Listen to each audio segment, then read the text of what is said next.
हाथ जोड़ के पूछना चाहता हूँ, अमीर हो, शहजादो, पैसे वालों, अल्लाह तुम्हें अमीर रखे, तुम्हारी दौलत से कोई दुश्मनी नहीं, मगर सच बता, मेरा बेटा ईद के दिन, तेरा बेटा ईद के दिन 10,000 के कपड़े पहने और उसी दिन कलमा पढ़ने वाले का बच्चा ईद के रास्ते में चने बेचे, तो क्या तुझे हुजूर का दीन याद नहीं आता?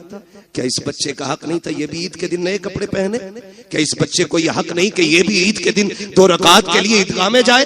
क्या ये आज भी चने बेचेगा, आज भी खिलौने बेचेगा, आज भी इसके हिस्से की खुशियां नहीं? ओ यार, तुम्हें क्या पता है, यतीमों के सर पे हाथ रख दिया करो, खुदा की कसम, अगर वो राजी हो गया, हो सकता है तेरी ईद की नमाज से ज्यादा सवाब यतीम की मुस्कुराहट में दे दिया। जा जाके कर ले। जब बच्चा चचा के दरवाजे पे आया, दरवाजे पे दस्तक दी, अंदर से चचा निकला, देखा भतीजा खड़ा है, कहा कैसे आए हो? उसने हाथ जोड़ के कहा, देख आज तक वाकई में कट गई, हमने कभी रोटी नहीं मांगी, हमने पूरी जिंदगी काट दी, आज तक तुझसे सवाल नहीं किया। चचा एक मोहताजी ले आई है, मजबूरी में आना पड़ा है। कहा कौन सी मजबूरी? कहा मेरी माँ ने जो कपड़े पहन रखे हैं वो इतने फट चुके हैं कि बदन जगह जगह से दिख रहा है, इसलिए आया हूँ, एक चादर दे दे ताकि माँ का बदन छुप जाए। जैसी इतनी बात बच्चे ने कही है, चचा ने धक्का दिया, कहा तेरा बाप मेरे ऊपर बोझ बना के गया था, नहीं है तुम्हारे लिए एक फूटी कौड़ी भी।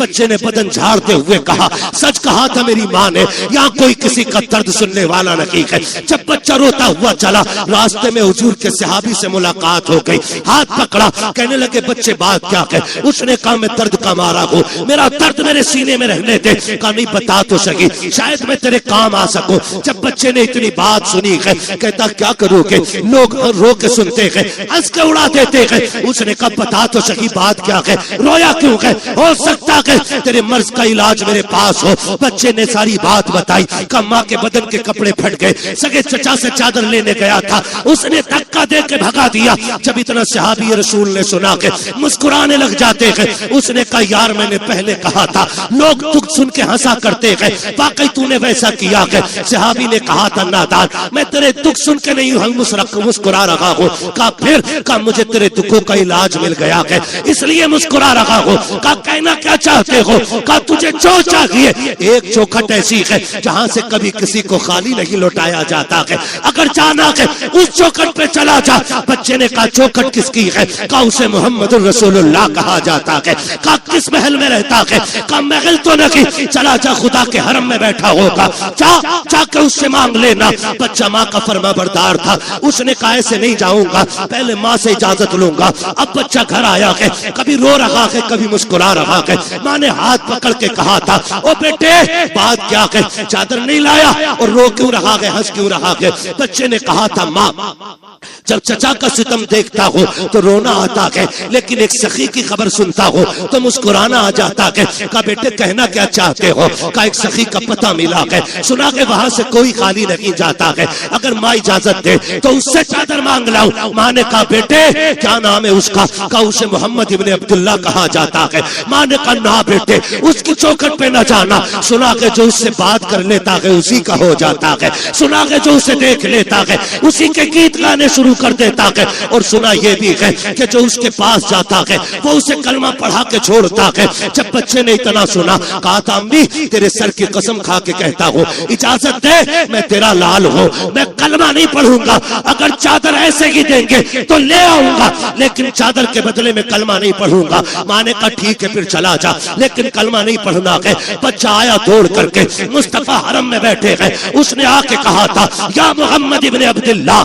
जैसी बच्चे ने इतनी आवाज दी है, नबी के तेवर नहीं बदले हैं, नबी के चेहरे पे शिकन नहीं आई थी। ये नहीं सोचा था इस बच्चे ने नाम कैसे लिया, नबुव्वत वाली आंखें फिरी, मुस्कुरा के बच्चे को देखा। आका कहते क्या बात है बेटा? उसने कहा जरा इधर तो आइए, अल्लाह अकबर, बच्चा बुला रहा है। नबियों का इमाम अपनी जगह से उठा और यतीम के करीब चला के आके करीब गए हैं। उसने कहा ठहर जाइए, पहले मेरी कुछ शर्तें हैं वो मान लीजिए। आका कहते बात क्या है बेटे? कहा कि मुझे मजबूरी लेके आई है, मेरी माँ के बदन के कपड़े फट गए हैं, एक चादर की जरूरत ले आई है। उसने कहा था सुना कि जब तुम किसी की मदद करते हो तो पहले कलमा पढ़ाते हो, सुनो मैं माँ की कसम खा के आया हूँ, मुझे तुम्हारा कलमा नहीं पढ़ना है। इतना बच्चे ने कहा, मेरा नबी मुस्कुराया, कहते बेटे वो तेरी मर्जी है, तुझे जो चाहे फैसला करना, जरूरत तो बता दे। उसने कहा मुझे एक चादर चाहिए ताकि मेरी माँ का बदन छुप जाए। इतना सुना, आका करीम ने मुजम्मिल वाली चादर कंधे से उतारी, यतीम की गोद में रख दी। फरमाया बेटे कुछ और चाहिए? कहा बस मेरा काम हो गया है। जैसी बच्चे ने चादर को लिया है, सीने से लगाया है, जैसी चादर सीने से लगी है, इश्क मुस्तफा का सीने में उतरना शुरू हो जाता है। अब बच्चा कभी घर को सोचता है, कभी उनके चेहरे को देखता है, कभी घर की तरफ सोचता है, कभी चेहरे को सोचता है। अल्लाह अकबर। बच्चे ने चेहरा फेंका, फेरा घर की तरफ दौड़ लगा दी। जैसी दरवाजे पे गया, माँ इंतजार में खड़ी थी। उसने कहा बेटे ले आया चादर? कहा हाँ। कहा बेटे पहले बता तूने कलमा तो नहीं पढ़ा उनका? बच्चा कहता है माँ तेरे सर की कसम, कौन कहता है कि वो जबरदस्ती कलमा पढ़ाते हैं? मैंने जाके उनसे ये कहा था मुझे तुम्हारा कलमा नहीं पढ़ना है। उन्होंने कहा वो तेरी मर्जी है, जरूरत बता। तो अगर मैंने चादर का नाम लिया, उन्होंने अपने कंधे की उतार के दे दी। जब इतना सुना के माँ चादर को पकड़ के रोकने लग गई। उसने कहा पगले सिर्फ चादर लेके आया है, उस नबी का दीन क्यों नहीं लेके आया?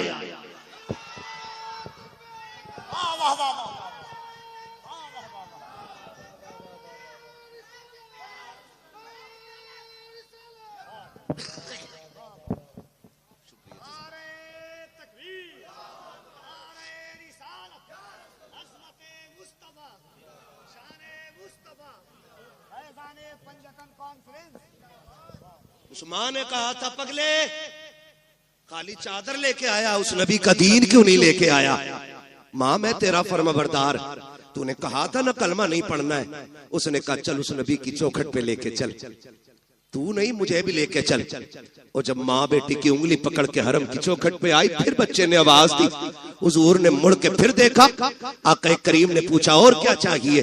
बरेली से आवाज आती, आता है फकीरों पे उन्हें प्यार कुछ ऐसा, खुद भीख दे और खुद कहे मंगते का भला हो। मंगता तो है, मंगता कोई शाखों में दिखा दो जिसको मेरे सरकार से टुकड़ा ना मिला। आका कहते और क्या चाहिए? हाथ जोड़ लिए बेवा ने, आना आमीना के लाल, आ तेरे कदमों पे जान निसार करूं। हुजूर आ गए, क्या बात है? का सिर्फ चादर न दे, अपने दामन में जगह दे दे, अपने दामन में जगह दे दे। हुजूर फरमाते ऐसी क्या जल्दी आ गई? उसने कहा जहां अपने ठुकरा देते हैं वहां तूने सीने से लगाया है, वहां तूने सीने से लगाया है। उस औरत ने कहा था महबूब अब जीना है तो तेरे कदमों में जीना है। और यार मैं कहना चाहता हूँ जब ये अखलाक हमारे लोग देखेंगे इंशाअल्लाह, कल भी दीन बढ़ रहा था फिर से बढ़ना शुरू हो जाएगा इंशाअल्लाह, मगर शर्त है अखलाक हुजूर वाले होने चाहिए। क्यों यतीम के सर पे हाथ रखा और फिर क्यों उसे धक्का दे दिया? मेरा नबी तो गैरों के सर पे हाथ रख रहा है, गैरों के सर पे हाथ रख रहा है। आता है फकीरों पे उन्हें प्यार कुछ ऐसा, खुद भीख दे और खुद कहे मंगते का भला हो। अभी सुना नहीं शेर के अंदाज में कहा था, बताया था कि हुजूर ईद के दिन भी यतीम को सीने से लगाते हैं, ईद के दिन भी सीने से लगाते हैं। हाथ जोड़ के पूछना चाहता हूँ अमीरों शहजादों पैसे वालों, अल्लाह तुम्हें अमीर रखे, तुम्हारी दौलत से कोई दुश्मनी नहीं, मगर सच बता मेरा बेटा ईद के दिन, तेरा बेटा ईद के दिन 10,000 के कपड़े पहने और उसी दिन कलमा पढ़ने वाले का बच्चा ईद के रास्ते में चने बेचे, तो क्या तुझे हुजूर का दीन याद नहीं आता? क्या इस बच्चे का हक नहीं था ये भी ईद के दिन नए कपड़े पहने? क्या इस बच्चे को यह हक नहीं कि ये भी ईद के दिन 2 रकात के लिए ईदगाह में जाए? क्या ये आज भी चने बेचेगा, आज भी खिलौने बेचेगा, आज भी इसके हिस्से की खुशियां नहीं? ओ यार तुम्हें क्या पता है, यतीमों के सर पे हाथ रख दिया करो, खुदा की कसम अगर वो राजी हो गया हो सकता है तेरी ईद की नमाज से ज्यादा सवाब यतीम की मुस्कुराहट में दे दिया।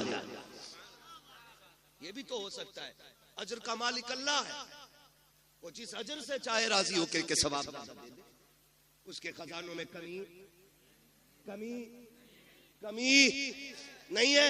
हुजूर यतीम को सीने से लगा रहे, अजमेर वाले को सारे ही जानते ना, अजमेर वाले बाबा को सुनाने अपनी बर्बादी के अफसाने कहा जाते, तेरा दर छोड़कर खाजा ये दीवाने कहा जाते। हमेशा भीख हमने तो इसी चौखट से पाई है, हम अपना दामन उम्मीद फैलाने कहा जाते। सारे ही जानते अजमेर वाले आका को। सुने बात याद आ गई, सरकार गरीब नवाज जब छोटे थे ना, अम्मी ने नए कपड़े पहना के ईदगाह के लिए भेजा। जब निकले ना ईद की नमाज पढ़ने आए तो नए कपड़े थे, रास्ते में यतीम बच्चा खड़ा था, उसके कपड़े फटे पुराने थे, कंधे पे हाथ रखा, क्यों ना रखता, करीम इब्ने करीम है, सखी इब्ने सखी, ये नस्ल करीमों की लजपाल घराना है ना। कंधे पर हाथ रखा, यार तूने क्या औलिया बना रखा है, तूने ही नए कपड़े नहीं पहने। बच्चा रो के कहता मेरा कोई भी नहीं है, मेरा कोई भी नहीं है, कौन नए कपड़े पहना था, न माँ है न बाप है, मैं लावारिस हूं। कंधे पे हाथ रखा, का फरमाने लगे हम हैं ना, फिर लावारिस कैसा है। कहा आप ईद पढ़ने जा रहे, इतनी जल्दी क्या करेंगे। फरमाने लगे ठीक है, एक काम कर, दो तेरे कपड़े पुराने हैं, दो मेरे कपड़े नए हैं, ऐसा कर अपनी कमीज मुझे दे दे, मेरी कमीज तू ले ले, एक तेरा नया हो जाएगा, एक मेरा नया हो जाएगा, एक तेरा पुराना हो जाएगा, एक बोले बोल सकते, एक तेरा पुराना हो जाएगा, एक मेरा पुराना हो जाएगा। कपड़े बदल लिए, घर आए, मां ने बेटे का हाल देखा, मोइन जी अम्मी का दो नए पहन के गया था, एक पुराना किधर से पहन के आया। अम्मी एक गरीब खड़ा था, उस पे कपड़े नहीं थे, उसकी कमीज मैंने ले ली और अपनी कमीज उसे दे दी थी। तब मां ने कहा था मेरे लाल तू बड़ा गरीब नवाज है। आज तक दुनिया गरीब नवाज कह रही है, आज तक दुनिया गरीब नवाज कह रही है। हाथ जोड़ के कहना चाहता हूं खुदारा, अपनों के दर्द बांटो। आज दर्द बिखरे पड़े हैं, जलसों की कमी नहीं है, महफिलों की कमी नहीं है, खतीबों की शोरा की कमी नहीं है, मेरे जैसे कितने निकम्मे फिर रहे हैं। आज कमी है तो अहले दिल की कमी है, आज कमी है तो दर्द समझने वालों की कमी है। हाँ, अगर किसी का दर्द देख के तेरी आंख में आंसू ना आए तो फिर जाके रात को लेट के सोच, लुक़्मे हराम के है, ये तरबियत अच्छी नहीं हुई है। खुदारा रवैये अच्छे करें, हम तो अपनों के ना हो सके, गैरों से क्या उम्मीद, गैरों को क्या उम्मीद हमसे होगी। दर्द बांटने के आदी बने, एक दूसरे को प्यार बांटे, एक दूसरे को मोहब्बतें बांटे। आप देखें तो सही, आप जिंदगी के हालात देखें और बख्शिश देखें, नवाजिशें देखें, आप कैसे कैसे नवाजा जाता है। बात बढ़ जाएगी क्योंकि अभी एक मुकम्मल शायर को सुनना है हमें और आपको, ठीक है ना। बात 3 बजने को आ गए हैं, ठीक है, किसी को कहीं जाना है, किसी को कहीं जाना है, लेकिन जाने से पहले एक दुआ के, उजाले अपनी यादों के हमारे साथ रहने दो, न जाने किस गली में जिंदगी की शाम हो जाए। जाना नहीं है तुम्हें, तवज्जो है सारे लोगों की। करूं बात आगे, दर्द बांटा करो, एक दूसरे की जरूरत समझा करो, एक दूसरे की जरूरत समझा करो। अभी पढ़ दूं, ये शजरा तो आने से पहले ही फरमाइश आ गई थी। हम मैसेज पहुंच जाते हैं पहले, आ रहे हो शजरा जरूर सुनाना। कभी कभी मन में आता खाली शजरा सुनाओ निकल ले, है ना। चलिए खैर, आपकी मोहब्बत है, मैं बात पूरी करने लगा हूं। कहते हैं जरा या रसूल अल्लाह। जितने थक गए हैं वो आहिस्ता से, और जो अभी नहीं थके वो कहते हैं जोर से या रसूल अल्लाह। माशाअल्लाह कोई थका ही नहीं है, कोई थका ही नहीं। अल्लाह आपको सलामत रखे। आप देखें हालात हुजूर से जब कोई कहता ना मैं यतीम हूं, तो हुजूर सर पे हाथ रख के उसके रोने लग जाते थे। साहबा ने पूछा हुजूर यतीम के साथ आप ये प्यार करते हैं और रोने लग जाते हैं। फरमाते हैं जब किसी यतीम को देखता हूं ना, मुझे अपना दौर याद आ जाता है। इसलिए आपसे मेरी गुजारिश है, अल्लाह तौफीक दे, अपने रिस्क में यतीमों का हिस्सा रखिएगा, अपने हिस्से में, अपने रिस्क में बेवाओं का हिस्सा रखिए, और अल्लाह के नाम पे तिजारत कीजिए। कसम खा के कहता हूं, कलकत्ता के समंदर की मछली भी आपको उतना नफा नहीं देगी जितना रब के नाम पे की गई गरीब से तिजारत आपको नफा दे जाएगी। ये याद रखिएगा, लोग समझ नहीं पाते इन पे इतने पैसे क्यों आ रहे हैं, इन पे इतने क्यों आ रहे हैं। ये तो देखिए लगा किधर रहा है, कोई तो अमल होगा ना। पूछ कभी तन्हाई में आकर के क्या करते हो जी, तो कोई ना कोई ऐसा अमल इन लोगों का जरूर मिलेगा जो पता चलेगा कि वो अल्लाह से तिजारत करके बैठे हैं। खुदा आपको सलामत रखे। ये नस्ल करीमों की लजपाल घराना है। हुजूर ने सबसे प्यार किया। सहाबा फरमाते औरत आ गई, सारे लोग उसको पागल कहते थे, बहुत देर तक हुजूर से बात करती रही। जब वो चली गई तो सहाबा ने कहा हुजूर आपका वक्त बड़ा कीमती है और आप एक पागल औरत से इतनी देर तक बात करते रहे। मेरे नबी ने मुस्कुरा के कहा दुनिया उसे पागल समझकर ठुकराती है, क्या मैं भी उसे मुंह ना लगाऊं? आका फरमाते हैं जिसे कोई सीने नहीं लगाता उसे आमिना का लाल सीने से लगाने के लिए आया है। ये अखलाक पैदा करें, ये दिलों में गुंजाइश पैदा करें, अपनों के लिए जगह बनाएं। और खैर रह गई हुजूर की बात, हमसे उनकी बराबरी तो नहीं हो सकती। उनकी नकल करने की कोशिश करें। अगर नकल भी मकबूल हो गई तो इंशाअल्लाह बख्शिश की जमानत हो जाएगी, बख्शिश की जमानत हो जाएगी। ये कोशिश कीजिएगा, वरना उनकी सखावत हातिम ताई का पोता, इमाम हसन से मुलाकात हो गई। हातिम ताई के पोते चेहरा देख के कहने लगा, पहली मुलाकात थी, उसने पूछा यार ये किसी बादशाह का बेटा है क्या? कहा क्यों? कहा चेहरा बता रहा कि जैसे महलों में पला है। किसी ने कहा नहीं, ये बादशाह का नहीं, नबी की बेटी